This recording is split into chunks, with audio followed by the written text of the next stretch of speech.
Hey guys, and welcome back for today's video where I want to run through a couple of national 2020 Democratic primary polls that were just released today. And if you'd like to take a look at all of the data from these different polls, I'll link them down at the bottom of the video description. But the first one is going to be from the Morning Consult, and they actually took all of their respondents after this past debate that we just had. And it's the first national poll that we're getting out that only polled people from after the debate. And I'm interested to see if we get much in the way of change as we continue to get more of these sources that are going to release their national numbers in the coming weeks. But we're not seeing a whole lot in the way of change specifically from the Morning Consult. And then I want to wrap things up taking a look at McLaughlin and Associates, not the most reputable polling resource by any means, but just to kind of go over and see where those 2020 Democratic primary numbers are at. So we're going to start here with the Morning Consult, and Joe Biden right at the same numbers that he was at before this past debate, 31%. Sanders dropped a point. He was at 22. In this one, he's at 21. Warren staying the same at 15%. Mayor Pete gained 1 point. He was at 8%. In this one, he's at 9%. Bloomberg fell back a point. He was at 7 points. In this one, he's at 6. Yang showing a bit more strength in these national polls where a little over a month or so, he was at around 3% in these Morning Consult numbers. Then he went up to 4% for a few weeks in a row. And now in this one, gaining another percentage point up to 5%.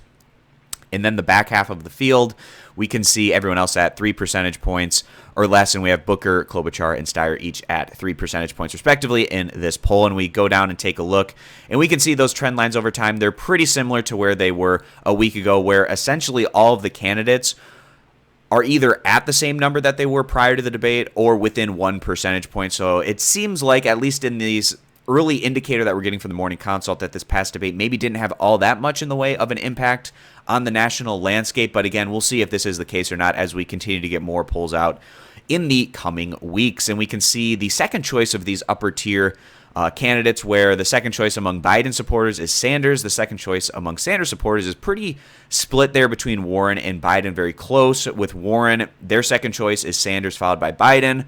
With Buttigieg, it's Biden followed by Warren. And then with Bloomberg, their second choice is significantly Joe Biden, and then followed by Warren and Sanders, who are tied there.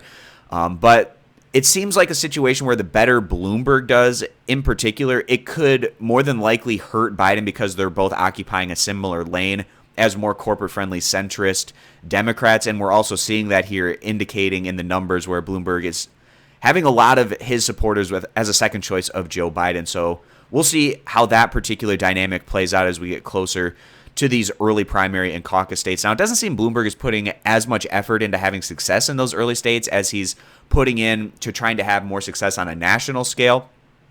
So maybe that won't affect Biden as much in those early results, but we'll see how that plays out. And then in terms of favorable, unfavorable, and name recognition, Bernie Sanders continuing to do the best in terms of overall favorability and net favorability, 74% favorable, 19% unfavorable.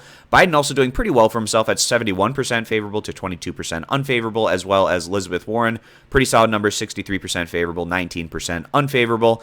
And then Michael Bloomberg, 44% favorable, 27% unfavorable, the highest in terms of that overall unfavorable number of all of these individuals. And then actually that's not true. If we go down, we take a look at Tulsi Gabbard is actually even a little bit higher than Bloomberg. She's at 30% unfavorable, but you see how the rest of the field plays out as we worked our way through the rest. And actually kind of interesting in terms of the smallest number of unfavorables, other than these candidates who just don't simply have all that much in the way of name recognition.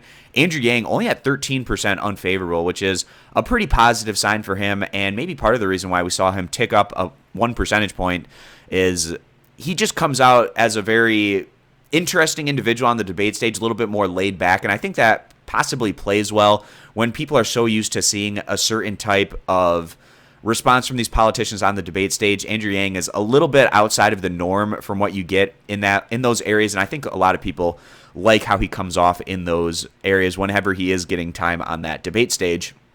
So now I want to quickly wrap things up, taking a look at this McLaughlin and Associates, and I believe this sample size was around 450 or so not necessarily the largest in terms of taking a look at a national 2020 Democratic primary picture, but we're not seeing all that much in the way of change from their prior poll, which was taken about 2 months ago in October, where Biden receded 1 point. He was at 28, now at 27. Sanders in second place also receded 1 point to 17, along with Elizabeth Warren, who receded 1 point to 15. This is the initial result from Bloomberg. He's at 5%, along with Pete Buttigieg, and Andrew Yang also at 5 percentage points. Tom Steyer at 4%, Booker at 3%, and then everyone else is at 2 percentage points or less. And again, guys, if you want to take a look at this polling data for yourself, I'll link these different resources down at the bottom of the video description. I appreciate you stopping by. Consider subscribing to my YouTube channel, and I hope to see you guys back here for my next video.